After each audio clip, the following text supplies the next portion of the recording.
నమస్కారం ఘంటారావానికి స్వాగతం. ముందుగా ప్రధాన అంశాలు. అనంతపురం జిల్లా బయలుదేరిన ముఖ్యమంత్రి ఖరీఫ్ స్వాగతం పలుకుతూ కాసేపట్లో ఏరువాక.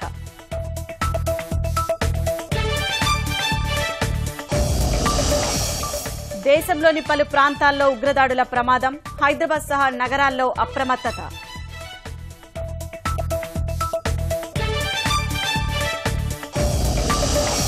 రాష్ట్రంలో తగ్గనున్న 30,000 ఇంజనీరింగ్ సీట్లు, కోత వేయాలంటూ వర్సిటీలకు కళాశాలల లేఖ.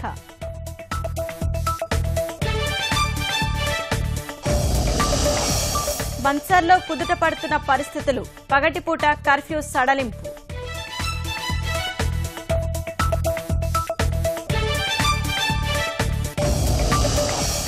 బ్రిటన్లో కొనసాగుతున్న ఓట్ల లెక్కింపు, హంగు ఏర్పడే అవకాశం.